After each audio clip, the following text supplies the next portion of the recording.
Hello viewers, আসসালামু আলাইকুম। আরেকটি ভিডিওতে আপনাদের সবাইকে স্বাগত জানাচ্ছি।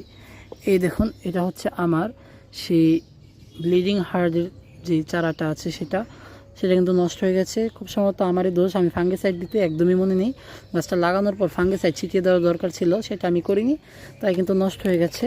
তো এই যে দেখুন, এখানে আমি একটা এই কী বলে মাধবীলতার ডাল পুঁতেছিলাম, সেটাকেও ফেলে দেবো। আসলে আমি আজকে যেটা দেখাবো সেটা হচ্ছে আমি এখানে একটা বীজ লাগাবো। কিসের বীজ সেটা আপনাদেরকে বলছি। সেটা হচ্ছে মূলত এই যে এই বীজটা দেখুন, এই যে এই বীজটা দেখুন, এটা আপনাদের কাছে কিসের বীজ মনে হয়?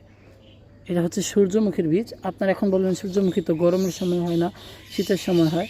সূর্যমুখী সম্পর্কে আমি যতটুকু জানি, সূর্যমুখী হচ্ছে এমন একটা গাছ যেটা কিনা মানে গরম কিংবা শীত নয়, সূর্যের আলোর উপর কোনোভাবেই এটা মানে নির্ভর করে না। হ্যাঁ, এটা ঠিক, অতিরিক্ত বৃষ্টির পানিতে কিন্তু ক্ষতি হতে পারে, কিন্তু যেহেতু এখন বৃষ্টি পড়ছে না এবং যেহেতু সূর্যের আলোর পরিমাণের উপর এর কোনো মানে নির্ভরশীলতা নেই, এই কারণে কিন্তু আমি বীজটা লাগিয়ে দিলাম। আমি প্রায় 10টার মতন বীজ কিনেছিলাম 10 টাকা দিয়ে।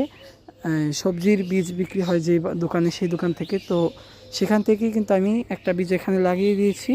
দেখা যাক কি হয়, চারা হয় কিনা। আর আরেকটা বীজ এই যে দেখুন ভেতরে রয়েছে, এটার খোলসটা ফেটে গিয়েছিল, তাই আমি খোলসটা ফাটিয়ে তারপর শুধু বীজটাকে পানিতে ভিজিয়েছিলাম। এখন আমি সেটাকে ভাবছি ঠিক কোন জায়গায় লাগাবো। তো এই ভাবতে ভাবতে কিন্তু আমি এই যে এখানে এই টবটা পেয়েছি। যে এখানে দেখুন, এই যে একটা ঘাস হয়ে রয়েছে টবটা, এটাতে মূলত আমার মরিচ গাছ ছিল। তো মরিচ গাছটাকে কিন্তু এখন তুলে ফেলবো। দেখুন, গাছটার অবস্থা কিন্তু খুব একটা ভালো নয়, তুলে এখানে লাগাবো। কিন্তু তার আগে কিন্তু আমি এটাকে অন্য একটা জায়গায় চারা করে তারপর লাগাবো।